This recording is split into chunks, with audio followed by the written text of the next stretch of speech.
something I find interesting about the NFT market is that I really started doing the collections, and this is my first collection, but we are really in what we call the bear market, which means that everything has crashed.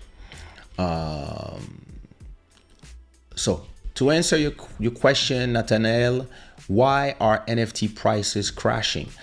I believe that there was a lot of hype. The hype was crazy back in 8 months ago, and everybody was coming out of the pandemic. Everybody had a lot of money sitting in their hands because they were doing nothing. Especially in the U.S., people had money. The U.S. government was giving away money to people to stay home because they couldn't work. And what a lot of people did with their money, they invested it in stock options and crypto. And because they invested in crypto, all the prices went up, and the prices of the Bitcoin went up. And when the prices of the Bitcoin goes up, the prices of the altcoin after that go up. So the altcoins is the rest of the other cryptocurrencies, and a lot of that money ended up in NFT, in the NFT space. And soon as one or two artists or a few collection made millions, then there was this hype and everybody wanted to be part of the thing. And so it just went to crazy numbers. And then as something that happens a lot of time in crypto, every few years, for those who've been in crypto for the last 12 years, there's always like an event that happens that make the whole market crash. I remember back in 2013, I think, I don't remember, it was the Mt. Gox. So it was a guy, so it was really like the market was way smaller. And people were buying a lot of Bitcoins. I think Bitcoins were like $1 for a Bitcoin. And then it was going up and up and up. And then there was this exchange where everybody was putting their money and to store their Bitcoin. And I believe that the guy who owned the exchange just disappeared with all the money. And this made the market crash completely because people lost all their confidence in the market. Then you wait a few years, and then the hype comes back. So that what happened. It already happened a few times. Like this, that's markets. Market, they go up, they crash. There's excitation goes back down. It's the same thing for the stock market. It's just the crypto market, the NFT market is more. It's a young market, so sometimes everybody want to be part of a market because everybody think they're gonna get rich quick, and then at the same time they build the hype, but at the same time a lot of those people are not. I'm not gonna say they're not here for the right reason, because everybody goes somewhere for their own reason. But there was really a point where everybody thought that investing in crypto would make them rich because there was a lot of amazing stories of people who got rich. Oh, listen, I bought Bitcoins at 500. And when I sold them, no, listen, look at the story. Yeah, it's a bubble, Nathaniel. That's exactly that. And the bubble has burst, and now we're going back to a normal market, I would say. And you have to be here for both of them, because when the market is down is the moment when you have to invest. When everybody is like, oh shit, it's over, that's when you have to put your money in, and then you just wait. So I remember buying $1,000 of, not even $1,000, I think about 200 euros of Tesla. Then Tesla went up to 1,000 something. So my $200 were worth, I think, 2,000. I took the 2,000 took some profit, kept at 1,000 and something, bought some Neo at, I don't remember, like $4 or $10, don't remember. Then Neo went up. My money now was worth, I think, 40,000. I took the 40,000. I took 4,000 of profit. I bought a bag to my wife. I bought a phone or something like that for myself, or a computer. I don't remember what I bought. Then I took the 10,000 that I had, and I bought Ethereum and Bitcoin. Then the market went up. I bought Bitcoin at 500 and I sold around, I don't remember, 40,000. I don't remember when it went up. So, and my Ethereum, I think I probably kept it. Oh no, my Ethereum, I bought Ethereum at $80, and when Ethereum went to 3,000, I sold everything and I bought like a bunch of XRP. At 20 cents. I just bought like, I don't remember, like $10,000 or something like that. And I just kept it there. It's still there. It's waiting somewhere for this thing to blow up one day, maybe. In terms of investing, you have two types of people. You have very patient people, very, I would say, methodic people who just wait. And when it's time, what people are calling me? Let me answer this. Ma sœur, je suis live sur YouTube. Je te rappelle dans 40 minutes. Si tu ne dors pas. 40 minutes? Bon, si je dors pas. Ouais, c'est vrai, c'est pas une heure pour appeler les femmes mariées. Mais bon. J'envoie un message pour savoir si tu dors. D'accord, ça va, fais-moi signe. Nous avons des choses à nous dire. Ouais, c'est très grave. Oh shit! À tout à l'heure. À toutes. Ciao. Yeah, so I was saying,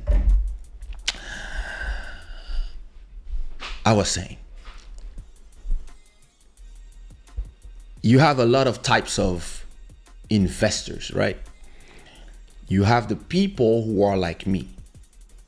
First of all, the money that I invest is not money that I need. I would invest, for example, the first NFT drop that I did a few years ago with crypto.com. I made, I think of my profit was something like, I don't even remember. But I invested in the crypto.com platform. I probably invested around $50,000 in Crow. And a few of the Chronos ecosystem cryptocurrencies. And that was just before the market crashed. And that money, I probably lost 20,000, but everything I bought, I just left it there because it was not money that I needed. I also bought a little bit more XRP probably. And I just invested here and there in different coins, some Ethereum, some this, some that. And I also invested in the NFT market. I bought myself some art to support artists that I liked their work. And when I buy art, I don't buy art to sell it. I buy art to keep it because I like what somebody has done and I want to support them. So that's what I did. And everything else, yeah, I went to Prada. I bought a bag for my wife. Bought myself a new Mac. Yeah, I invested in my work. And then the rest of the money that I've been doing with NFT, yeah, I just keep it there. And whenever I need, or when I just moved to the new house, there was a lot of expenses, and that money was handy. So, but the money I invest, I tend to keep it invested for a long time. I'm a long-term investor. Everything I invested in a stock option since the pandemic, I I almost sold nothing. Some things I took some profit, or some I needed money to do something specific, so I sold some of it. I sold my Apple stock, for example, and now I'm buying everything back slowly. So, but I have a rule when it comes to investing in anything: is don't be emotional. Don't think you have to buy because it's going up, and don't think you have to sell quick because it's going down. To me, if the price is here and I arrive and the price is there already, I'm like, it's too late. All right, I missed the train. Now, if the price is here already and you buy, it might go up, but it might go down. And most people are very emotional. Most people, they're gonna buy because they see that the price is going up and they want to be part of the whole action. They want to make money, and they're gonna buy here. And the people who bought here, they wait for you to buy here, and then they sell and the price go down. And you here, you've been fucked. Here you made money. I'd rather be here. So, but from being in Bitcoin back in 2012, reading about it, understanding about it, but not investing, made me really understand. Look, you had this thing that cost 10 cents. Like if you had 1,000 euros invested in Bitcoins 12 years ago, you would be a multi hundreds of millionaires right now. And I've seen it go from 0 to 300, then back to 10, then back to 5, and then go like, I've seen the whole speculation, the whole thing. And I was saying to myself, wow, damn, I didn't invest at that time. And that's what I'm doing with a few of these coins that I believe in. And I say to myself, listen, if I buy some Crow or if I buy some XRP today, while they are worth 0.50, who knows in 5 years? Who knows in 10 years? Maybe it will be worth nothing. Or maybe it will be worth 20, 30, 100, 1,000, who knows? Listen,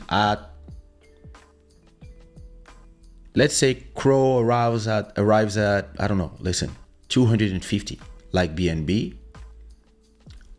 I can retire. I'm a multi-millionaire because I have a ton of it. And if it doesn't, I don't care, because I invested NFT money. I made some art, people bought it. I took that money that I just made. It was not money that I needed to pay my rent, and I put it back in an investment for long term. A lot of people are not like me. They are emotional investors. Let's say they have 300 in their bank account. They take 200 that they need to pay their rent or something, and somebody tells them, hey, if you buy this, you're gonna make because such and such made that money. So they're gonna invest in an NFT or in a cryptocurrency or in stock option or in a friend that is opening a bakery or in I don't know, something, anything. And then if the prices, let's say the price go up and their money is like goes from 200 to 250, now they're gonna be excited, so happy. And then for whatever reason, the prices go back down. Something, a news, anything happens, things go back down to I don't know. Let's say the 200 they had went to 250, and now it's only worth 170. They will panic. And they will panic, and because they're scared that it goes down even more, they will sell and lose money, right? Because if you have for 200, you can buy 100 something. Let's say you can buy 100 Shada coins for 200. Now you have 100 Shada coins. If the price of the Shada coins go up and now it's worth 250, you can be excited because you are in a profit zone. But you still have 100 Shada coins as long as once you sell them at 250, you made money. But if they go down to 170, yeah, you can feel like you're losing money, but you still have 100 Shada coins. They just are worth a little less. But if you sell them now, you lose money. If you don't sell them, maybe they will go back up. And me, that's the way I see it. I've seen these markets go up and down for a long time now.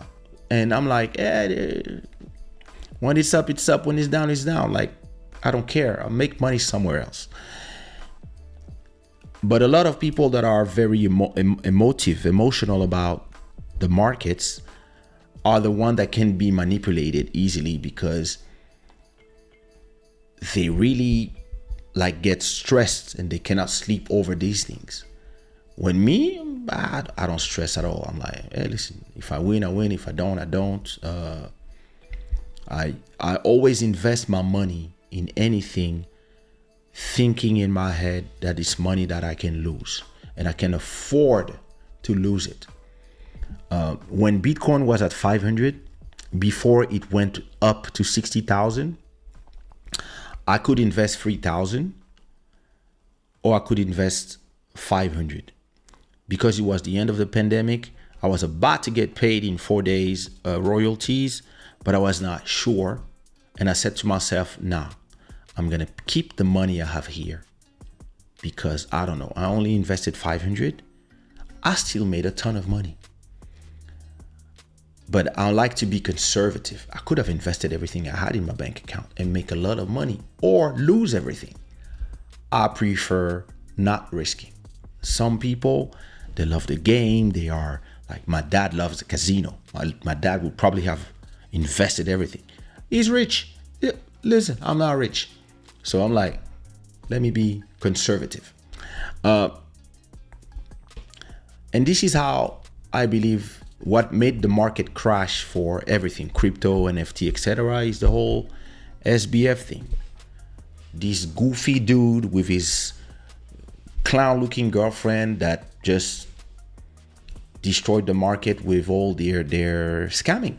Because, listen, anywhere there's money, there's scammers. And the cryptocurrency world, sadly, is full of scammers. Not because of cryptocurrency. It's just because there's a lot of money in there. And there's a lot of money who are dreaming to become rich and that are ready to invest in anything that they think is going to pump. And that's the market for you. And in the beginning, the dream was that independent artists don't have to look for the person that curates a gallery so they can be heard or seen, which is the struggle of the artist. A few of them will make it and everybody else is waiting.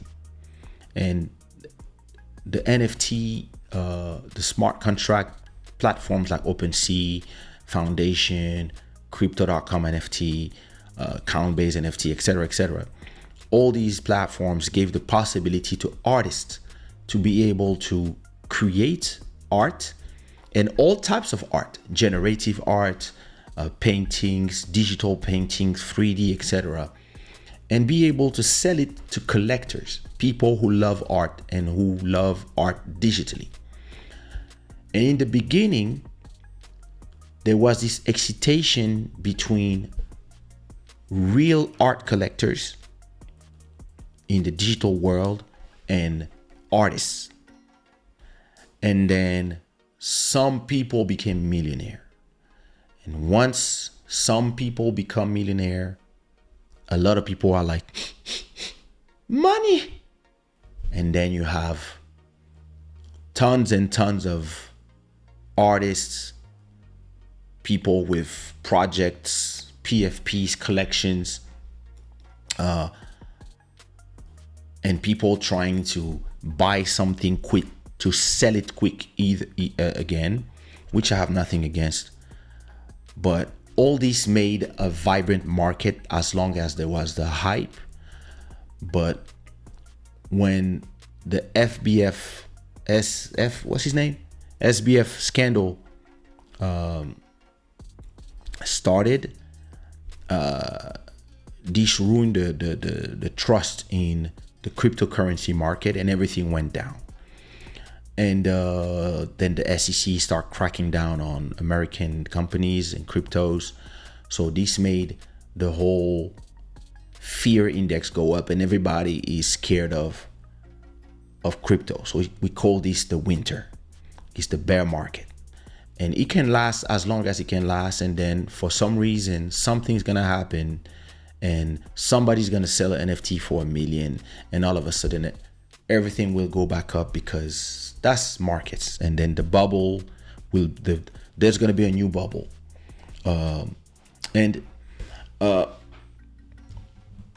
Personally, yeah, listen, I wish I released that collection a year ago or a year and a half ago, when everybody was so excited about crypto that they would spend $250 and all these 5,000 pieces would have gone in a second, and I would be a millionaire in a second. But at that time, I really didn't realize how to use it. I didn't even think about it like, hey, how do I do a collection? So right now I'm more in investment mode. I'm putting art in there, and then I'm letting the art sit in the hands of collectors. A lot of people are abandoning the market, and a lot of people will return to the market when it goes back up. And I see it the same way I see music, the same way I see my stock option. Is like, let me just put all mines. Look, to give you an example in music, my song Something Going On was recorded in 2006 or 2005, released in 2006, and it is blowing up now in 2023. It's generating a ton of money in 2023. So I invested in that song, in that creation, in that musical asset 16 years ago, and it's paying my rent today. That's exactly what I'm doing with NFTs. That's exactly what I'm doing with music. That's exactly what I'm doing with my stock. You just invest on the long term, and then you try to be strategic, and then you let the market decide. If the market never goes back up, hey, at least it was fun. If the market goes up and you have dropped 10 collections of 10,000, so you have 100,000 NFTs in the market, in the hands of people. If the market goes up, the people who were selling your art for $10 and you were making $1 every time they were doing it, maybe they start selling it for 200. And if you have 100,000 artworks that are being sold for a volume of, let's say, I don't know, let's just say 50,000 every day that is being exchanged between people, you make 5,000 every day. It's a simple strategies that I'm known for. That's how I do in music. That's how I do with everything else. You just invest, you put all your minds, and you just wait for them to explode. And at the same time, again, I'm a creator, so I love to create. I love to have fun. That's why I'm doing this collection. And listen, if you want to play, I believe that $29 for an NFT is not a lot of money, so it's not a lot of risk. Back then, people were selling them at $250 a piece. So listen, that's why I'm putting them at that price. 29 is cool, like, you know. And then yeah, after that, you let the market decide.